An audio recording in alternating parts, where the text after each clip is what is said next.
Today on the Whissel podcast, I am joined by a special guest, one of our agents named Justin Verdugo, and he's doing something really unique that I think is really cool. He is finding a way to be able to help his clients find deals by being creative, by being proactive, not just looking on the MLS and sending them links from his website.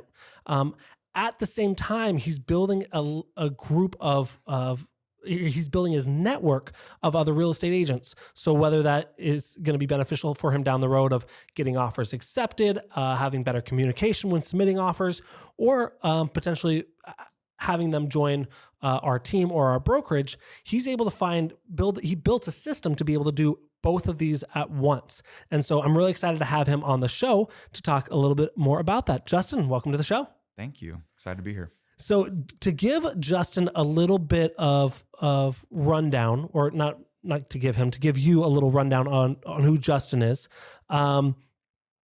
He joined our team in May of 2022. Before that, he was stay-at-home dad, house husband. Mm-hmm. Is that the term that's okay? I guess that's okay right now. I mean, that's what you told me, right? Yeah. Okay. And I'm offending him after he told me exactly what it was. And before that, worked in commercial real estate for a little bit, right? Correct.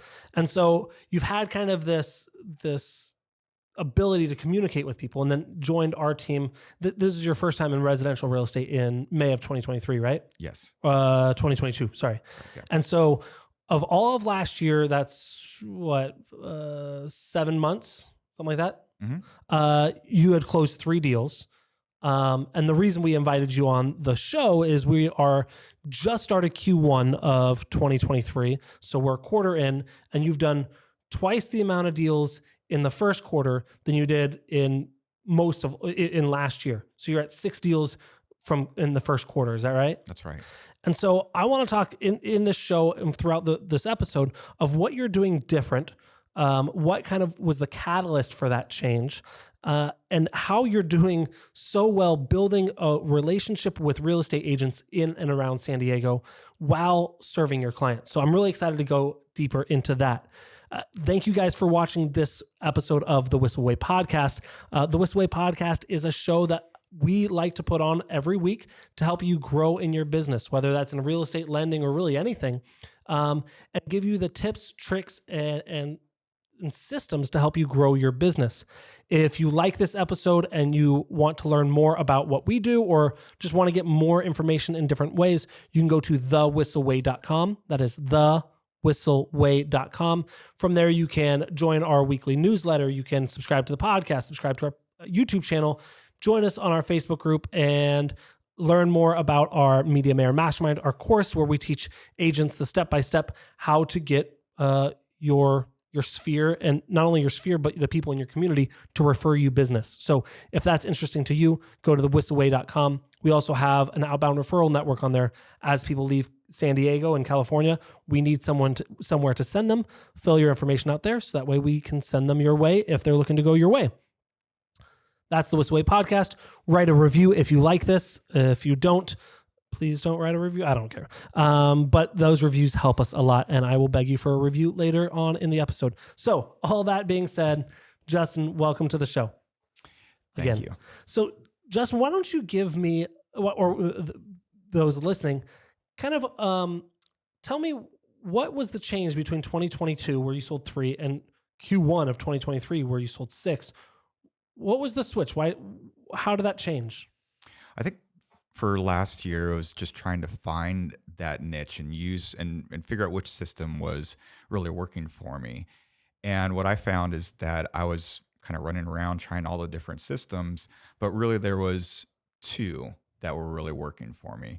And that was connecting with agents around me and my leads, and then also doing open houses. And so those are the 2 that I primarily focus all my time and energy into. Excellent. And when I talked to you, we stopped in the hall a week or 2 ago, and I said, "Hey, what are you doing? You're crushing it. You're number 2 on the leaderboard at Whissel right now, which is great." I said, "You're crushing it. What are you doing?" You said, "I'm calling agents." And I go, "Damn it. Don't get distracted." I was very concerned because you're like, "Yeah, I spend the morning calling agents." I'm like, what are you calling them about?" And I thought what we see a lot of people do is they get squirrely and they go, "Okay, well, maybe I'm going to spend all my time focusing on recruiting to the team or recruiting to, if you're in most brokerages have some sort of way to recruiting to your downline. And we see agents get squirrely and say, okay, I'm going to focus all my energy on that now. And we don't, here at Whissel, we don't focus on that. That's not a focus of our business. So I get really nervous. But what you told me and how your process worked, I was like, oh, I haven't heard people do it that way. And I'm sure people are doing it that way. But go ahead and explain what you do when you call agents and what you're asking for and kind of your process there. Sure. So I have basically a number of listings that I want to understand more about because it could be a fit for my leads. And so I will call up those agents before talking to my leads to figure out what is going on with it. Is it coming soon? I mean, I already see what's coming soon, but like, do they need rent back? How many offers are coming in? And then just kind of chit chat with the agent as well to see if they have anything coming up, because right now might not be the perfect time for my clients, but 3 months might, 2 months might. And then in the evening time from 3 to 5, when my clients are getting off work or at the end of their day, I'll call them up and give them all the rundown and information that I found out about those listings. So do you have your leads, right? And anyone that's working here, they've got a group of buyer leads and you have a kind of vibe for what they're looking for. How do you decide assume we're here in San Diego, someone's looking for a 3-bedroom, 2-bath, 1,500 square foot house. There's only 10 billion of those here in San Diego. Right. You're obviously not calling every single one. What are you looking for to call and what are you looking for when you find those houses? Well, I think the most important thing is to get a better or have a really good understanding what your client is actually looking for. And that comes initially just through asking questions, right? And getting a good understanding and then going out and looking into the market, whether that's if it's on the market, if it's withdrawn, and just providing as much information as possible to them. And when we were starting this, you were talking about how obviously you get up super early, go to the gym between sets, you're looking on the MLS for properties. Talk me through that process. Do you have a save search for your buyers and you're just, okay, let me see what they have here? Yeah, I'll mess with the filters a little bit on HomeSnap, and that's what I primarily use in the morning. And then I'll screenshot ones that I think are good so that after we have our role plays and everything around like 9 a.m., I'll start diving into it and start giving those agents a call. So if you don't mind, you mentioned role play. Let's do a little role play now. Mm-hmm. Let's assume I am the listing agent. Sure. And you're calling on behalf of your buyer. I'm curious, and I genuinely don't know this, so I'm curious to see how this goes. You're like, yo, can I have the house? No, next. Hopefully it's not that, but obviously something's working. Let's kind of role play. What does that conversation sound like? Sure. It's, hey, Bryan, this is Justin at Whissel Realty. I saw that you have this listing on Main Street. It could be a really good fit for my buyers. I'm just trying to get a little bit more info on it. Are the sellers needing some rent back? What's their situation? Yeah, no, they could use some rent back. Okay. What's going on there? Are they what they want a speedy close or they need a little time or what's happening? They're looking to move fairly quickly. That doesn't make any sense with the rent back, right? Yeah, their son is moving out, and so they just want to let him finish school before they move out. Okay. Are you representing them on the buy side too? Are they going to be moving out of state? They're moving out of state. Awesome. Okay. How long have you known these guys? I met with them just a couple months since we've had the listing. Nice. Okay. Outside of this one, do you have anything that could be a similar fit, like in the neighborhood? No, I don't have anything now. No. Okay. Anything coming up? I might have one in Hillcrest area. Nice. But okay. it's a 1-bedroom, 1-bath. All right. I think I have a client for that. When is that one coming up? In about a month. Okay. Nice. All right. Well, hey, I'm gonna follow up with my buyer, and I'm gonna tell him what you told me, and hopefully we can get in there either this week or over the weekend. How's that sound? Sounds great. Okay. All right. I'll follow up. Cool. It's pretty easy. Yeah. Yeah. But what I loved about that is you were diving in and asking question after question, just trying to get a little more understanding without being nosy, right? Mm-hmm. Now, do you ever get negative feedback from the agents that you call? It's on the MLS. Blah, blah, blah. Do you ever get any crankiness? I haven't. I mean, It's in the morning time, but I haven't yet, but I'm sure that there will be. Well, and you've been doing it for months now, Yeah, and yeah. you do it for a couple hours a day. So Yeah. I'm sure there's a grumpy agent out there somewhere that Yeah. I drink my coffee at 11. Like, Yeah. okay, No, whatever. I get some agents that just want to tell their story, you know what I mean? Just talk about everything. I had one guy just start getting into politics, and it was like, all right, how did we even get here? It's like, yeah, let me tell you about my listing. So Trump, and I'm not going to go any farther than that. I'll just say that word and we'll be good. Very cool. So, and then tell me about, do you have a follow-up process for these agents? Do you put them in a CRM or a system, or how do you, and maybe you don't, but maybe we can kind of brainstorm it now. How do you take that one conversation and turn it into a relationship that you can build on? Sure. So I haven't really been labeling them in Follow Up Boss, but I should, because I like how Follow Up Boss records everything. So I can Mhm. go back to those conversations. Okay, this is what we spoke about before. So we aren't having the same conversation over and over and over again. And It's you like have one the of those. political guy, like, all right, Exactly. I'll get to you later. Yeah, yeah. And so then I have a database of agents that I've talked to and kind of label them in there as well. So that's something that I am going to start doing. Okay, and you probably have them. We have our follow-up boss set up to where we have a stage called vendor. Right. So they're probably under vendor. Yeah, So that way they're not getting our weekly emails and stuff that they don't care about. exactly. Okay, so good. You are putting them in a system and keeping notes, having the conversations. I like that it's in follow-up boss, so that way you're not switching between cell phone and follow-up boss, and it's all in one system. hmm What have you done? So say the home's not a fit for your client. Do you call the agent back and say, hey, look, we talked about it. It's too close to the freeway. It's not going to be a fit, but let me know. Or No, I mean, because they're getting a ton of phone calls anyway. yeah, You know, it's going to be like one of those just pointless conversations. Like, obviously, I would call them back if I'm going to schedule a viewing of or course. something like that. But I will follow up with another client to see if that property that's in the future or something like that, if that's a good fit. And if they want to check it out, okay, hey, call them back then around that time, if not right away, and say, hey, I do have a client for that time. And then dive into that one a little bit more. Mm-hmm. Mhm. And then, so I love that. So you got them in the system. I like that you said it's a pointless conversation. it's, you're right. You're 100% right. It's like, hey, so I don't want it. Yeah. So what do you want? Like, Why are you calling leave me again? alone. It's like calling up Burger King and be like, hey, can I don't want any of your food. Okay, then leave me alone. What are some ways that you're building relationships with them deeper?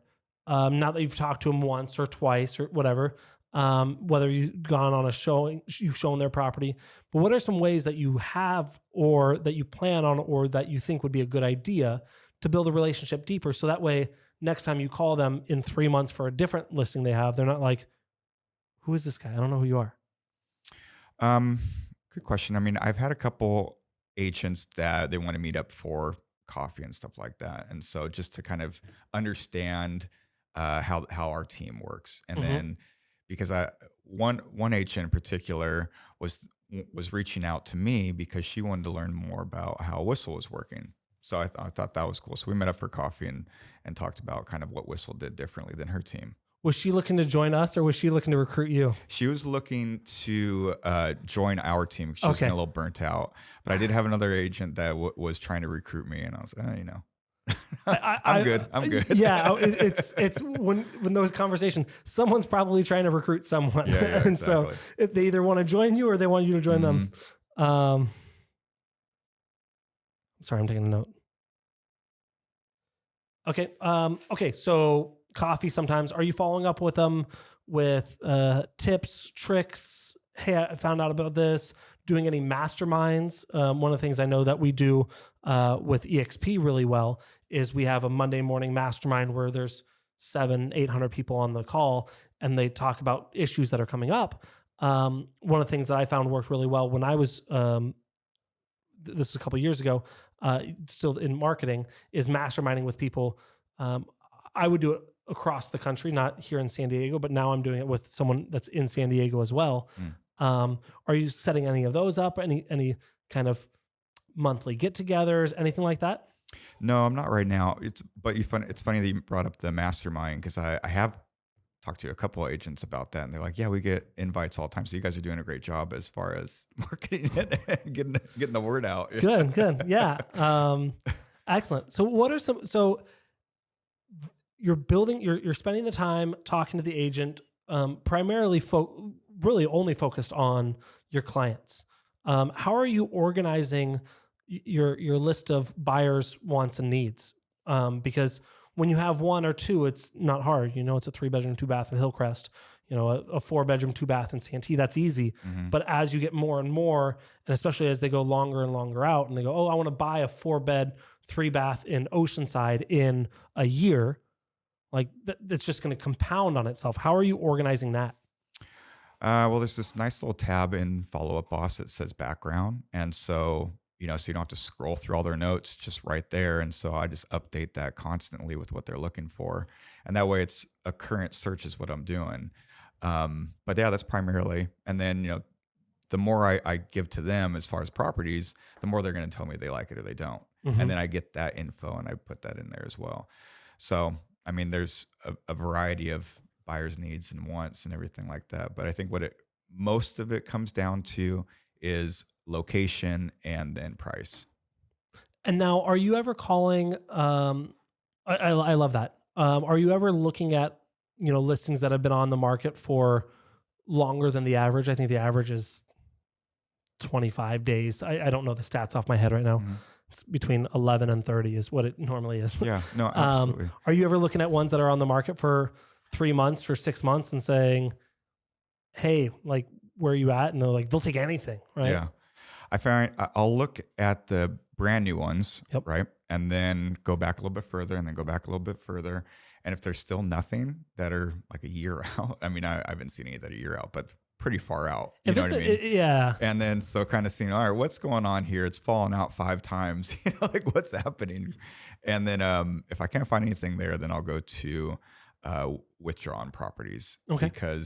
But then withdrawns are pretty weird anyway, because typically it's the seller that just is a bit unreasonable, and so it's you try to do as much as you can, the best that you can. The other thing that as we're talking that I'm thinking about, so say you've already called for your buyers, you call from 9 to 1, it's 10:30, and you're like, well, I've called literally because with inventory being so low in San Diego, you could realistically run out of things that your buyers are looking for. Another thing I can see value in doing while you have this time blocked off is calling people that are selling homes in the area you want to farm, whether that's where you live or if you have a farm, and then asking them to hold open houses. Do you do any of that? Absolutely, and that's exactly what I do. Is I'll call people in Santee. I was like, look, I got a great idea. And you're like, I've been doing that for months. Yeah, no, because I mean, open houses is my other pillar that I focus on.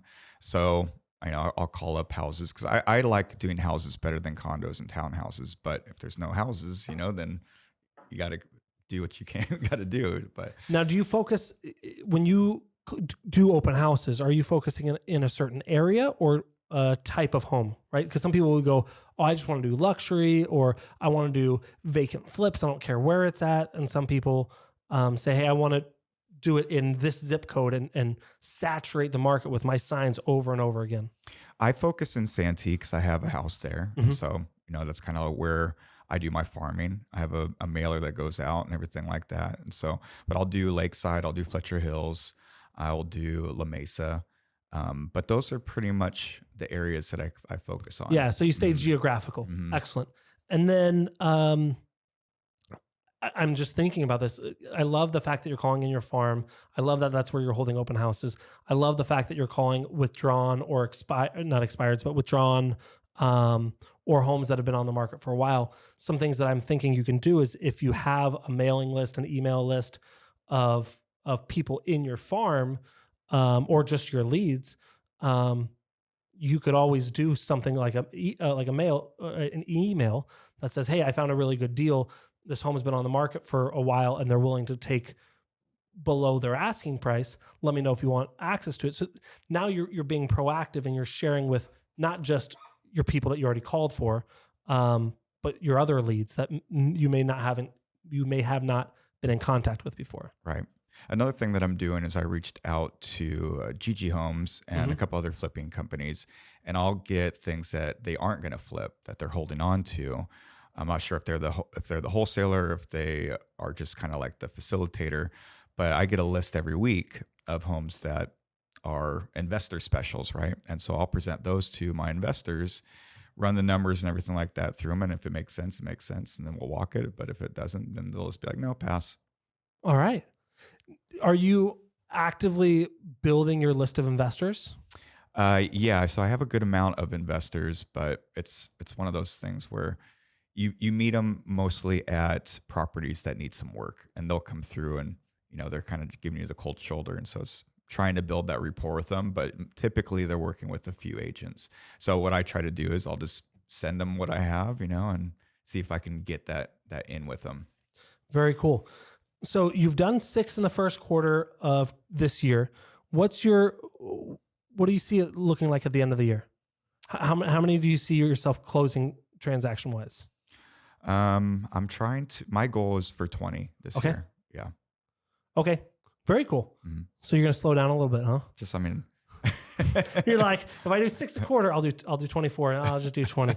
I'm trying to factor in that the holidays are a little bit slower. So Right on. yeah. All right, cool. Anything else you want to add about your system of kind of culminating these relationships with the agents while doing it all on behalf and for, that's the same thing, with your clients in mind? Anything else you want to add that we didn't cover here? I mean, the way I look at it is, what's the point of having all these like fronts up with other agents? Like, we're all trying to get our clients a deal. So in my head, like, let's work together to get these deals done. So the more agents I get built into my database, the easier it is to get more deals done. And so I just don't, I don't see the whole point of putting up this whole facade like, oh, I'm the biggest and baddest guy. But again, to each their own. It's just Yeah. something that I personally don't choose to do. Yeah, and what I love about this process, because I know you would think that it's illegal to use the word cold calling to some real estate agent. Oh, no, you can't say that. You can't say that. It's like saying bomb on an airplane. You can't say that, right? Don't tell me cold calling. I'm not doing cold. But what you're doing here is, yes, you're cold calling realtors, but you're doing so with a purpose. You're not lying. You're not being like, I may have a client for your $28 million mansion. Can I come look at it for 4 days? Like, you're not bullshitting them, right? You actually have someone on the other side. So it makes it easy to make those phone calls. So, hey, let me see if this is a good fit. And then it's very easy to call your leads and saying, I have information that no one else has. Like, at that point, you're not like, oh shit, what do I say when I follow up with Sally? I don't know what to say. When you know exactly what to say. Hey, just FYI, I called these 2 houses that I saw that just came on the market, and this one that you said you wanted to see. The one that you said you wanted to see, not going to be a fit for you because of this, or however you want to spin it, right? Maybe you don't want to say that. But I found these other 2 that I think actually might work better. Let's see them all 3 on. We're all able to see them all 3 on Saturday. Like, that's an easy conversation. It's an easy text message. It's an easy email. It's a great thing to get a response from, rather than like, are you still looking to buy a house this year? Like, that's not a great email, phone call, text message. Right. Always coming with value and some information, right? Because Yeah. who wants to get called with, hey, how you doing? Yeah. Hey, how you doing? Like, what do you want? Just see how you're doing. And if you have anyone that wants to refer me business, like, right. So I love that. All right. By the way, thank you. This was very interesting. Something that I don't think a lot of agents are doing, and something that I can see a massive amount of value in doing. And again, like I said, this is very easily going to build your relationships with other agents across the county, which is going to be great when you say, hey, Bob, hey, it's Justin again. I saw your new listing. I may have someone like, tell me the story. They're not going to have that guard up because they already know you, right? And maybe they already worked a deal with you. Right. And I think this makes it a lot easier. Again, we talk about how many conversations people have, and you're always on the top of the board this year. And so it makes it a lot easier to have these conversations. So I love that. If you watch this episode, if you got value, I beg you to please do one of 2 things, and they're very easy. It's not hard. One is to share this with someone that you think can get value from, right? Someone that needs some deals, that is maybe focused on the wrong thing and said, hey, look, this can get you some deals now and will allow you to focus in on your business.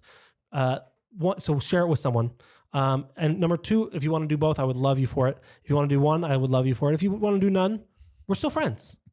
Or not, I don't know. But if you can write a review, you obviously know the importance of Zillow reviews and Google reviews and all that sort of stuff on your business.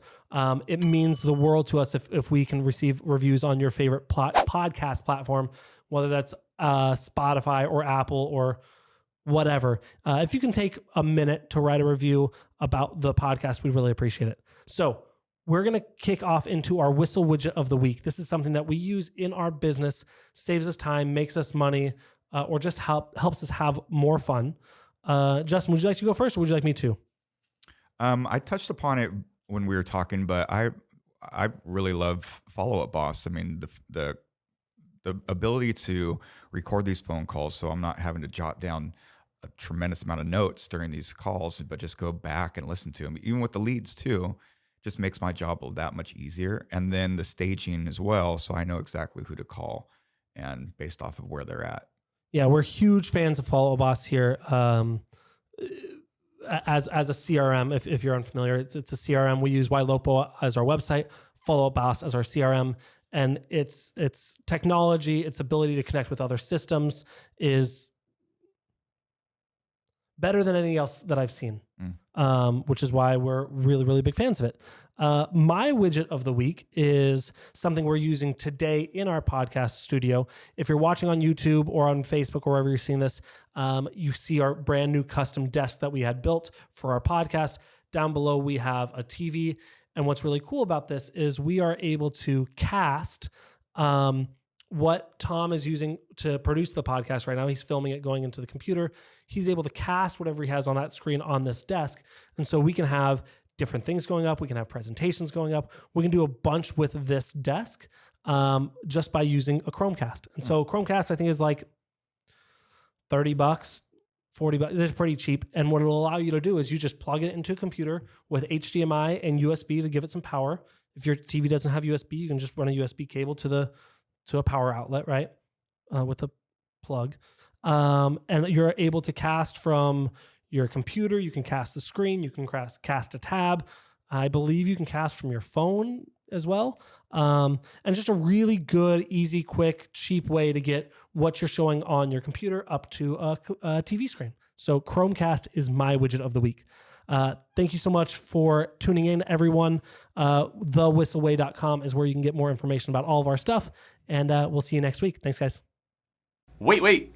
Before you leave, I want to share some more tips and tricks that we're using in our business to take it to that next level. Just click right here. And don't forget to subscribe. Click right here.